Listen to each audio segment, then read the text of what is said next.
Hi, it's Riverside Community Church coming to you. It's Pastor George, and I have a question for you. Have you ever been stuck? I mean, stuck. Nowhere to go, and trapped, entombed, imprisoned, as it were, and you're stuck. Your life is stuck. Well, I have to tell you a story, if you don't mind, about a fellow named Timothy Cipriani. And his idea was simple. He would lower himself into the pizza restaurant from the ventilation duct on top of the roof. He would lower himself in that. He would rob the cash register and then climb back out. The plan backfired, though. Either he had indulged himself in too much pizza, or the ventilation duct was just too narrow the other way, going up, because he got stuck. I mean, stuck. He dangled over a deep fryer, his legs hanging out of the ceiling, and he's screaming for help. And it took the police 30 minutes to free him. It's terrible to be stuck. Odds are you have never been stuck in a ventilation duct, but you have been stuck. You've been stuck in traffic, trapped and immobile. I've been stuck in a grocery line. There's dear sweet older lady there, and she was going so slow, and I'm stuck there, and she's, oh, ma'am, I've got a coupon for that. So she opens her outer bag, goes in, gets her inner bag, hunts around, finds a coupon, gives it to her, closes it all back up. Then she got the price, and then she had to open up her big bag and then the little purse and then fish out the money and count out the change exactly. Stuck, hindered from getting home on time. Have you ever been stuck talking to someone, entangling your time, and you're just plain stuck? Well, we can get stuck like that, but our lives can feel like we're stuck. Our lives can feel like we're stuck, trapped, jammed, even hopelessly entombed by our own circumstances, and even imprisoned by ourselves. We feel stuck in what we do all the time, or what we are all the time. We can just feel stuck. Does it mean that I'm simply in the pits today and unable to feel the beauty and power and joy and fruitfulness of life? Oh, some days oh Lord, have mercy on me. I can be so discouraged. I can be so blank in my life, and I can be so stuck. Are you stuck? You know, it's in times like this that I feel like a car just spinning its wheels, spinning round and round and getting nowhere. I push and I push on that accelerator. I stay stuck. No matter how hard I slam the gas pedal, I still have no idea where I'm headed. Actually, the only direction I feel I'm headed is nowhere. Are you stuck? But God's best sermons aren't delivered at church. They are delivered during these moments of stuck. Heaven knows the pandemic that we're in, we're all stuck at home. We can't do the things we usually do. We're really hindered that way. But in these moments of stuck, it is here where we are forced to turn to God, call to Him, tell Him our stuckness, and then wait for God to move. And it's in these moments, in these places of wait, where God's work really gets started.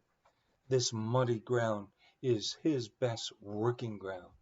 It is here where He can transform us. He can mold us, and He can change us. Do you feel stuck? Well, today's story from Jesus' life is about a stuck man. We're doing this study, Tell Me the Stories of Jesus, and entering into his conversations that he had, or these events, these occurrences that he went through. And it's about a stuck man, this one. Jesus meets a stuck man, and he was about stuck as anybody could be. He was blind, and he was a beggar, and his name was Blind Bartimaeus. I'd like to read to you the story if I could. It's found in the Gospel of Mark, chapter 10, 46 to 52. Let me read it to you if I can. Then they came to Jericho. As Jesus and his disciples, together with a large crowd, were leaving the city, a blind man, Bartimaeus, which means son of Timaeus, was sitting by the roadside begging. Here he is, blind and begging. When he heard that it was Jesus of Nazareth, he began to shout, "Jesus, Son of David, have mercy on me." Now he couldn't see him. So he's shouting this, where Jesus? And many rebuked him and told him to be quiet. But he shouted all the more, "Son of David, have mercy on me." Jesus stopped and said, "Call him." They called to the blind man, "Cheer up, on your feet, he's calling you." Throwing his cloak aside, he jumped to his feet and came to Jesus, somehow directed to Jesus. "What do you want me to do for you?" Jesus asked him. The blind man said, Bartimaeus said, "Rabbi, I want to see. I want to see." "Go," said Jesus. "Your faith has healed you." And immediately he received his sight and followed Jesus along the road. The blind begging Bartimaeus stuck, really stuck. Blindness had entrapped him and forced him to beg just to live. Do you feel stuck? Our lives can feel like we're stuck, trapped, jammed, even hopelessly entombed by our circumstances and even imprisoned by ourselves. What we do, I do the same things over and over, or where we are in our life, we just feel stuck. We can feel stuck, and the question is, are you stuck? Do what blind Bartimaeus did. My sincere advice to you is to do what that stuck blind beggar did. He had heard about Jesus before. He had heard about him before Jesus walked by. And I know you have heard about Jesus as well. He heard that Jesus was near. And I can tell you for sure that right now, that he is near to you, wherever you are. He called out to Jesus, "Have mercy on me, on my stuckness." Jesus is near you, but you have to call to him. You have to ask him to help. And so my advice, my sincere advice, is do what that blind Bartimaeus did. Call to him. Call to Jesus. And know this, Jesus will answer you. He will come to you, and this is what he'll say. What do you want? There we are. And I advise you again, do what blind Bartimaeus did. Tell Jesus about your stuckness. Tell Jesus all about your troubles. Tell Jesus about your problem. Tell Jesus about your need, your lostness, your burdens. What is really on your heart? Tell him. Do what blind Bartimaeus did. Tell Jesus. Jesus, the Almighty God, the Creator, answered blind Bartimaeus. And I know this, he'll answer you. We read in the Bible, "What do you want me to do for you?" Jesus asked him. And the blind man said, "Rabbi, I want to see." "Go," said Jesus. "Your faith has healed you." And immediately he received his sight and followed Jesus along the road. Did you catch that last statement of Jesus? Your faith has healed you. The blind beggar had faith that Jesus was the Messiah. He had kept calling out louder and louder, "Jesus, Son of David," which is a direct reference to the Messiah.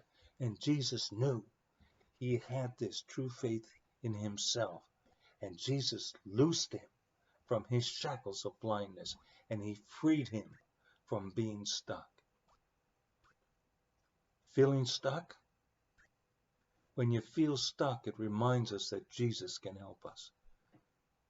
Feeling stuck, it reminds us to call out to Jesus. Feeling stuck reminds us that Jesus is in control and has power. Feeling stuck, I want you to know this. It reminds us that the final chapter of your life and mine has not yet unfolded. When we're stuck, it's not over. Feeling stuck, it reminds us to have faith in this Jesus. Blind Bartimaeus had no eyesight, but he did have insight. Jesus was near. Blind Bartimaeus had a disability, but that disability, that stuckness, didn't impair his ability to call out to Jesus. Are you stuck, trapped, unable to free yourself? Whoever you are listening to this, do what blind Bartimaeus did. Call to Jesus. Tell him, have faith, and Jesus will answer. Now, Jesus didn't heal every blind person, but he answers all people that call on him with freedom from the burden. Jesus is near. Call to him. Invite him and ask him to help, and he will. The Lord bless you and keep you. We'll talk to you again soon.